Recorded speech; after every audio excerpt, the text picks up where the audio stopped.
La horrible conclusión que se había ido abriendo camino en mi espíritu de manera gradual era ahora una terrible certeza. Estaba perdido por completo, perdido sin esperanza en el amplio y laberíntico recinto de la caverna de Mammoth. Dirigiese donde dirigiese mi esforzada vista, no podía encontrar ningún objeto que me sirviese de punto de referencia para alcanzar el camino de salida. No podía mi razón albergar la más ligera esperanza de volver jamás a contemplar la bendita luz del día, ni de pasear por los valles y las colinas agradables del hermoso mundo exterior. La esperanza se había desvanecido. A pesar de todo, educado como estaba por una vida entera de estudios filosóficos, obtuve una satisfacción no pequeña de mi conducta desapasionada. Porque, aunque había leído con frecuencia sobre el salvaje frenesí en el que caían las víctimas de situaciones similares, no experimenté nada de esto, sino que permanecí tranquilo, tan pronto como comprendí que estaba perdido. Tampoco me hizo perder ni por un momento la compostura, la idea de que era probable que hubiese vagado hasta más allá de los límites en los que se me buscaría. Si había de morir, reflexioné, aquella caverna terrible, pero majestuosa, sería un sepulcro mejor que el que pudiera ofrecerme cualquier cementerio.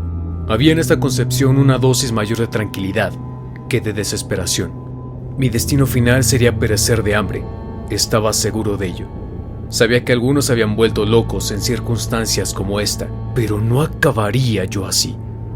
Yo solo era el causante de mi desgracia.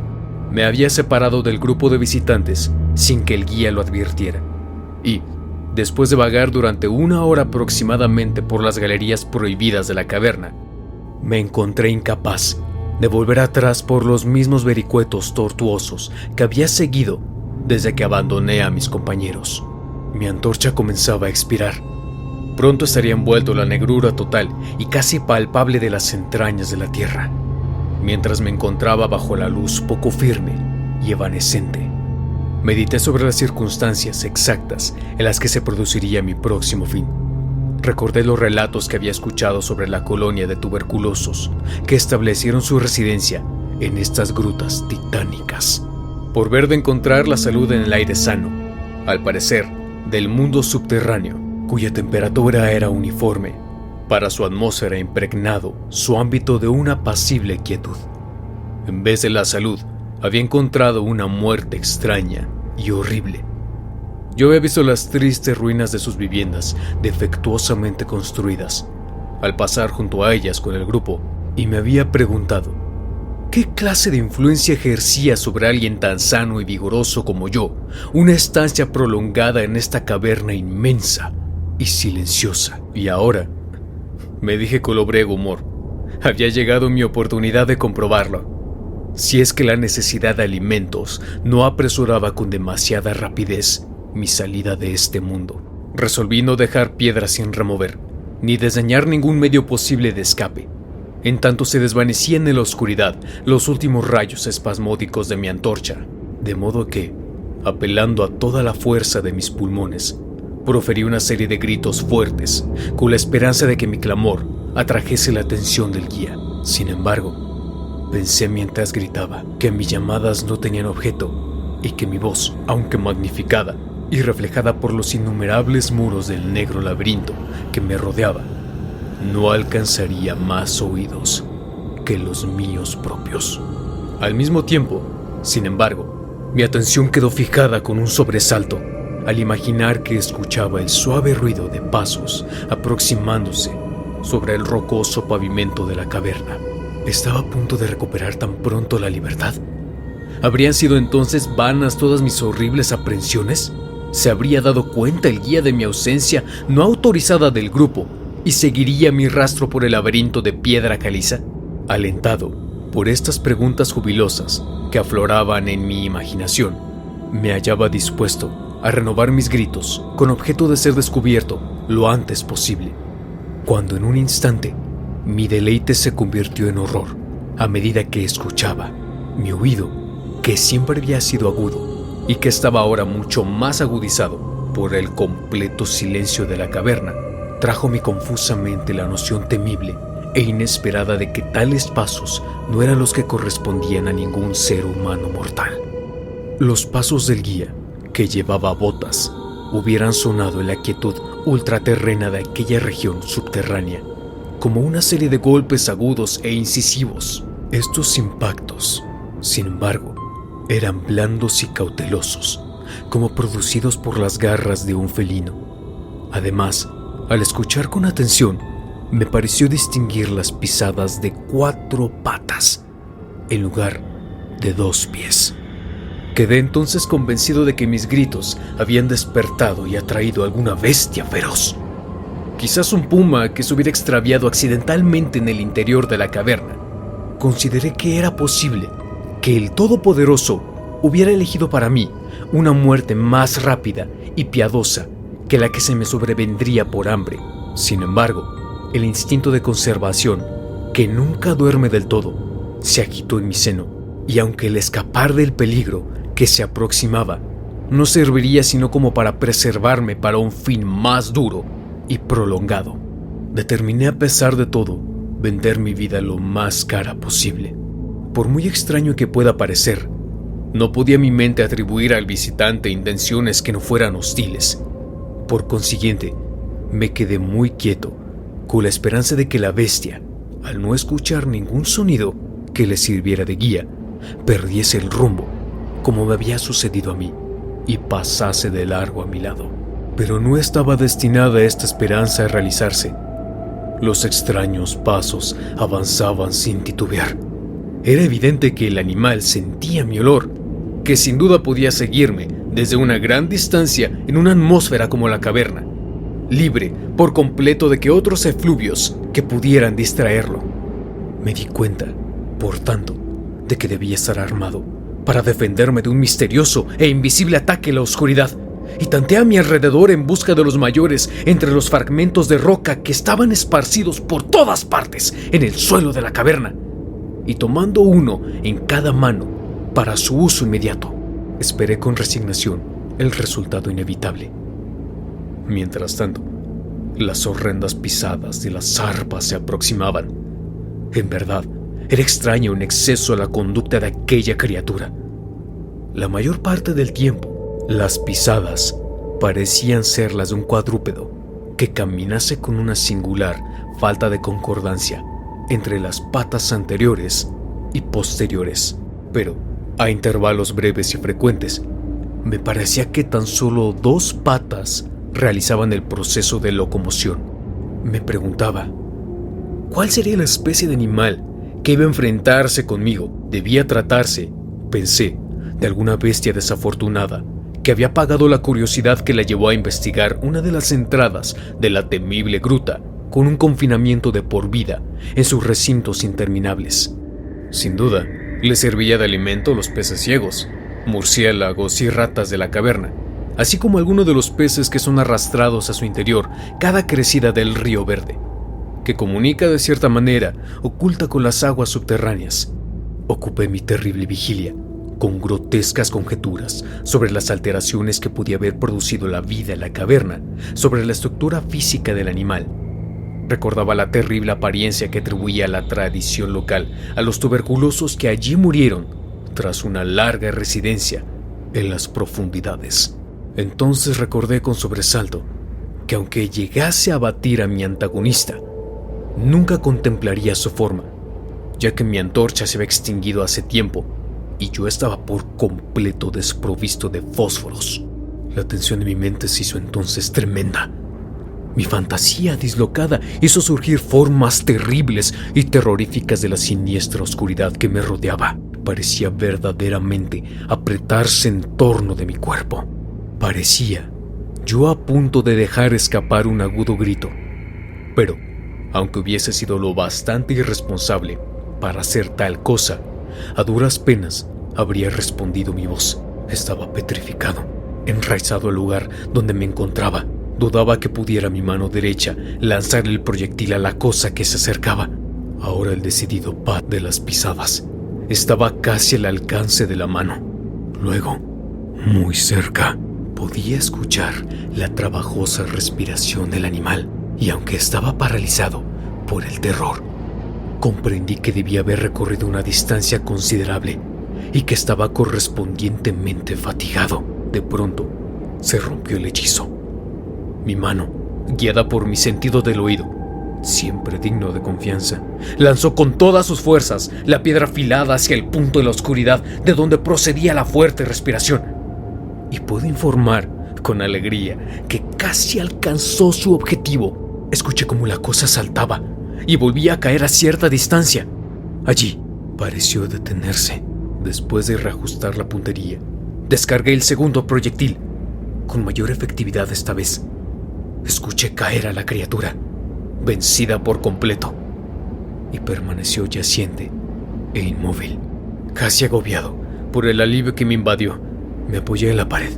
La respiración de la bestia se seguía oyendo, en forma de jadeantes y pesadas inhalaciones y exhalaciones. Deduje de ello que no había hecho más que herirla, y entonces perdí todo deseo de examinarla. Al fin, un miedo supersticioso, irracional, se había manifestado en mi cerebro, y no me acerqué al cuerpo, ni continué arrojándole piedras para contemplar la extinción de su vida. En lugar de esto, corrí a toda velocidad en lo que era tan aproximadamente como pude juzgarlo en mi condición de frenesí, la dirección por la que había llegado hasta allí. De pronto, escuché un sonido, o más bien, una sucesión regular de sonidos. Al momento siguiente se habían convertido en una serie de agudos chasquidos metálicos. Esta vez no había duda, era el guía. Entonces grité, aullé, reí, incluso de alegría al contemplar en el techo abovedado el débil fulgor que sabía que era la luz reflejada de una antorcha que se acercaba. Corrí al encuentro del resplandor y antes de que pudiese comprender por completo lo que había ocurrido, estaba postrado a los pies del guía y besaba sus botas mientras balbuceaba. A despecho de la orgullosa reserva, que es habitual en mí, explicaciones sin sentido como un idiota, contaba con frenesí mi terrible historia y al mismo tiempo abrumaba a quien me escuchaba con protestas de gratitud. Volví por último a algo parecido a mi estado normal de conciencia. El guía había advertido de mi ausencia al regresar al grupo a la entrada de la caverna y, guiado por su propio sentido intuitivo de la orientación, se había dedicado a explorar a conciencia los pasadizos laterales que se extendían más allá del lugar en el que habría hablado conmigo por última vez, y localizó mi posición tras una búsqueda de más de 3 horas. Después de que hubo relatado esto, yo, envalentonado por su antorcha y por su compañía, empecé a reflexionar sobre la extraña bestia a la que había herido a poca distancia de allí, en la oscuridad, y sugerí que averiguásemos, con la ayuda de la antorcha, qué clase de criatura había sido mi víctima. Por consiguiente, volví sobre mis pasos, hasta el escenario de la terrible experiencia. Pronto descubrimos en el suelo un objeto blanco, más blanco incluso que la reluciente piedra caliza. Nos acercamos con cautela y dejamos escapar una simultánea exclamación de asombro, porque este era el más extraño de todos los monstruos antinaturales que cada uno de nosotros dos hubiera contemplado en la vida. Resultó tratarse de un mono antropoide de grandes proporciones, escapado quizás de algún zoológico ambulante. Su pelaje era blanco como la nieve, cosa que sin duda se debía a la calcinadora acción de una larga permanencia en el interior de los negros confines de las cavernas, y era también sorprendentemente escaso, y estaba ausente en casi todo el cuerpo, salvo de la cabeza. Allí era tan largo que caía en profusión sobre los hombros. Tenía la cara vuelta del lado opuesto a donde estábamos, y la criatura yacía casi directamente sobre ella.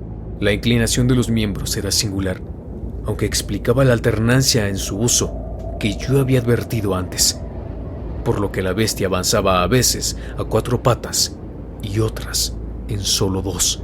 De las puntas de sus dedos se extendían uñas largas como de rata. Los pies no eran prensibles, hecho que atribuía la larga residencia en la caverna, que, como ya he dicho antes, parecía también la causa evidente de su blancura total y casi ultraterrena, tan característica de toda su anatomía. Parecía carecer de cola. La respiración se había debilitado mucho, y el guía sacó su pistola con la clara intención de despachar a la criatura, cuando de súbito, un sonido que ésta emitió hizo que el arma se le cayera de las manos sin ser usada. Resulta describir la naturaleza de tal sonido. No tenía el tono normal de cualquier especie conocida de simios, y me pregunté si su cualidad antinatural no sería resultado de un silencio completo y continuado por un largo tiempo, roto por la sensación de llegada de la luz, que la bestia no debía haber visto desde que entró por primera vez en la caverna. El sonido, que intentaré describir como una especie de parloteo en tono profundo, continuó débilmente.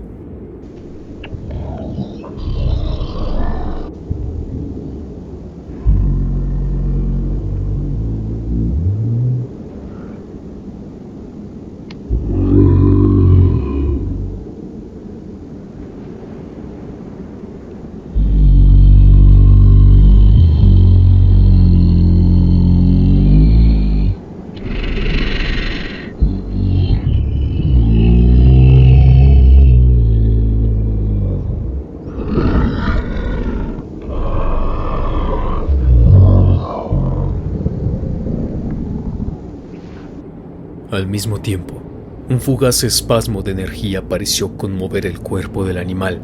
Las garras hicieron un movimiento convulsivo y los miembros se contrajeron.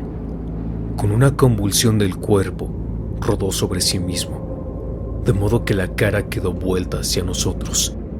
Quedé por un momento tan petrificado de espanto por los ojos de esta manera revelados, que no me apercibí de nada más. Eran negros aquellos ojos, de una negrura profunda, en horrible contraste con la piel, y el cabello de nívea blancura. Como los de las otras especies cavernícolas, estaban profundamente hundidos en sus órbitas y por completo desprovisto de iris. Cuando miré con mayor atención, vi que estaban enclavados en un rostro menos prognático que el de los monos corrientes e infinitamente menos velludo. La nariz era prominente. Mientras contemplábamos la enigmática visión que se representaba a nuestros ojos, los gruesos labios se abrieron y varios sonidos emanaron de ellos, tras lo cual la cosa se sumió en el descanso de la muerte. El guía se aferró a la manga de mi chaqueta y tembló con tal violencia que la luz estremeció convulsivamente, proyectando en la pared fantasmagóricas sombras en movimiento. Yo no me moví, me había quedado rígido, con los ojos llenos de horror, fijos en el suelo, delante de mí. El miedo me abandonó y en su lugar se sucedieron los sentimientos de asombro, compasión y respeto. Los sonidos que murmuró la criatura abatida, que yacía entre las rocas calizas, nos revelaron la tremenda verdad. La criatura que yo había matado, la extraña bestia en la cueva maldita, era o había sido alguna vez un hombre.